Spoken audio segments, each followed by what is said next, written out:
Hey guys, today we are going to not review a book, we are going to review a movie. A controversial little movie. This one had trouble getting released apparently. Sound of Freedom. If you've never heard about this one, let's get it nice and straight. Let's get the old thumbnail going.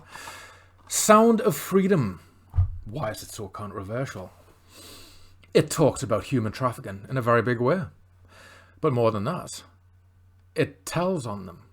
Anybody who's into the Q-Anon conspiracy theory, like I was, will recognize a lot of the actors, a lot of the names, a lot of the looks, a lot of the factions, a lot of the guys who were brought up in the whole child trafficking conspiracy theory.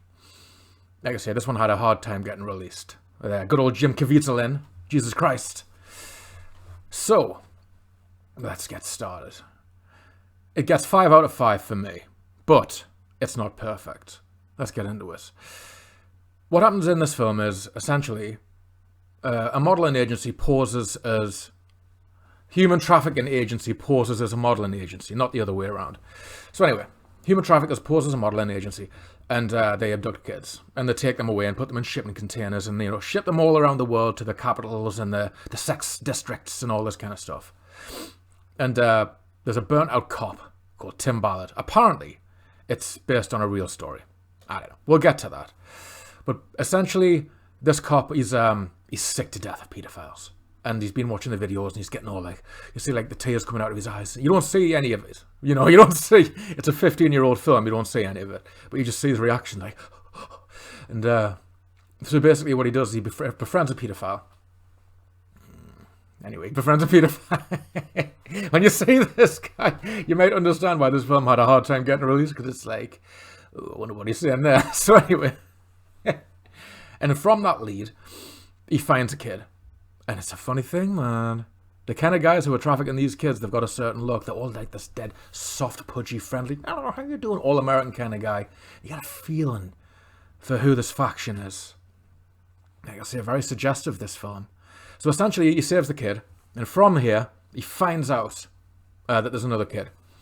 And he becomes obsessed with saving this kid.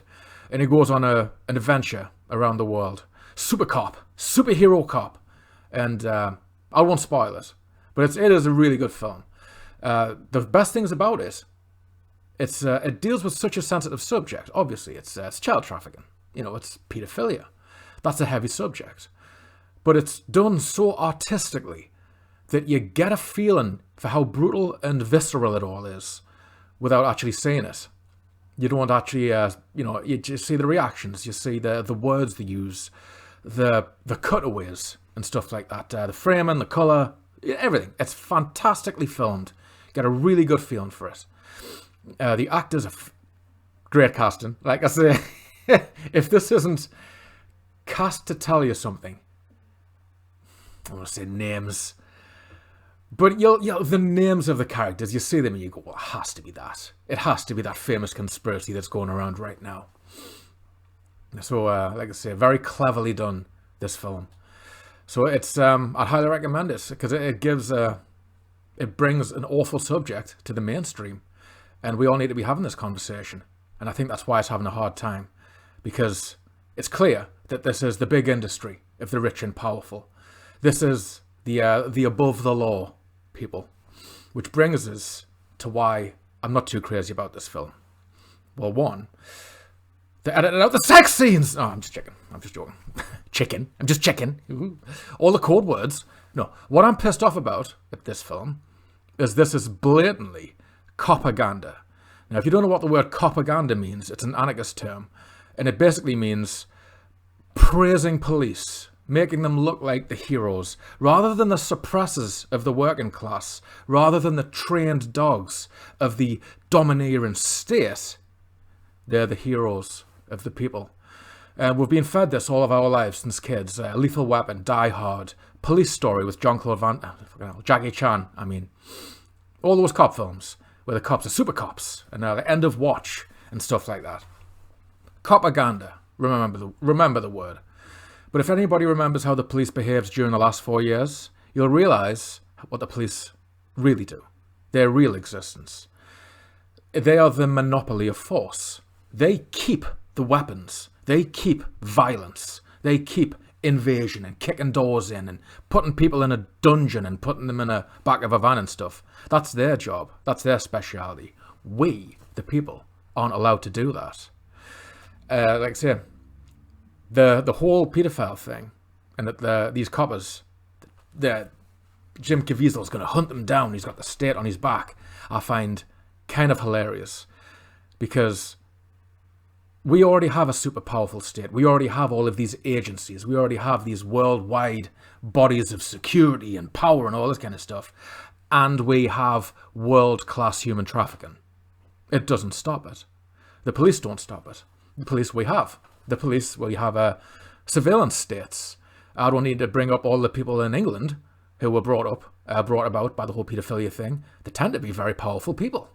They tend to be let off. Very weak sentences like house arrests and cover-ups and turning a blind eye until they die, and then it finally comes out. My issue with copaganda is it puts all of the responsibility on protecting ourselves and protecting our kids on a group of people who are on a leash behind a phone call. And they won't deal with the higher of the high-up criminals. Unlike what these films say. Super cops going after the super criminals. Unfortunately, it's not the case in real life. The super cops probably are the lowest on the ladder. The ones who have an ethic. The ones who joined to be a hero. The ones who are inspired by copaganda will not raise high enough to be the super cops. The super cops will be the ones who turn a blind eye. You know, the ones who are in the group, in the club. So that's my issue with this film. It feeds the lie that the only way to deal with predators in your society are with a group of people you can phone. There was a weird, the Terrifier 2. There's a horror film called The Terrifier 2, where a killer clown, the first scene he opens up, there's a killer clown like, and he's chasing the guy, and he's already got the shit kicked out of him. He's crawling along the ground, blood coming out of him. And where's this guy crawling to? He's crawling to the phone. He crawls to the phone, and he's like, and he's got like 911, and the Terrifier's there with a hammer in his head, and he's like, and the Terrifier kills him. Of course he did. What the fuck? Who are you ringing? The teleportation police? Hey, ah! You know, it's fucking hell. It's more... The point I'm getting to is the only way to protect a society against predators and killer clowns is having strong people.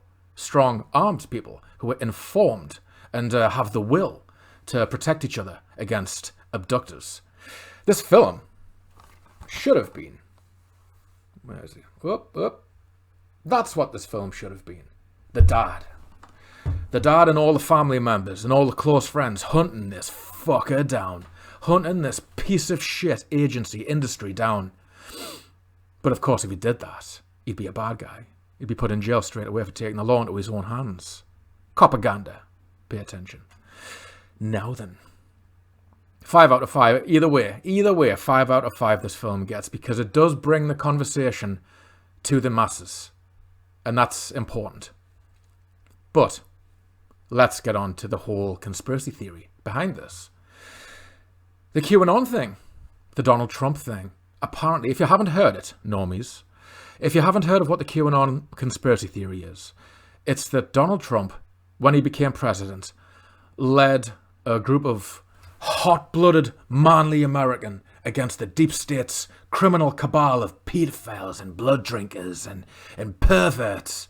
And gotta admit, I bought it. In the beginning, I bought it. This is kind of in the roundabout when I was waking up. COVID time.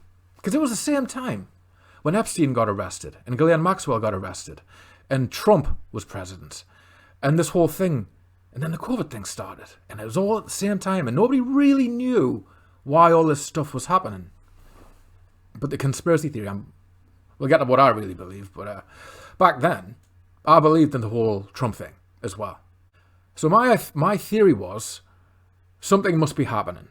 But I believe now, instead, it's more the case of the systems falling apart. I think the state and the human traffickers aren't antagonists to each other. I think they're best buddies. Criminals, partners in crime. And they've all got guns to each other's heads. Or blackmailing each other in their own different ways. And I think now that this crisis has happened, the 2020 thing, the can that they kicked down the road, the Great Depression, I think the system's it's shaking so much that people are getting a bit spooked. The people who are running this system and benefiting from it, they're like, you fucking tell on me, I'm taking you. Well, if you tell on me, well, if you fucking tell on me. And you're seeing all these weird photos and footage coming out on telly. That's blackmail coming out to say, you fucking say anything, mate, and I'll fucking release this shit. That's what I think this really is. I don't think it's Trump anymore.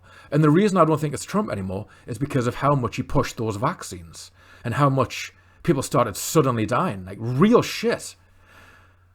I just can't buy that he's a hero. I can't buy... there's so many different layers to this whole thing. I'm starting to think my original theory is still correct. That all of this is a cover for the Great Depression of 2020. And the system's falling to bits around us as we speak. Did I mention me window? Sorry, I had to cover the window because it was letting too much light in.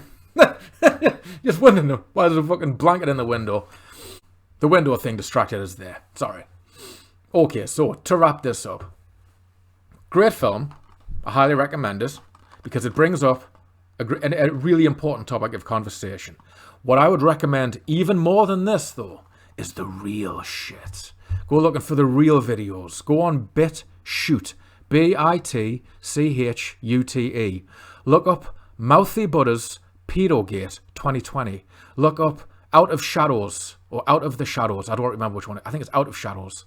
Look at anything Pizzagate related. Basically, this thing is coming out. Fall of Cabal's another one to look at. This ugly industry. It's all coming out. And for whatever reason, I don't know. Nobody knows. My theory is it's just the system's falling to bits right now.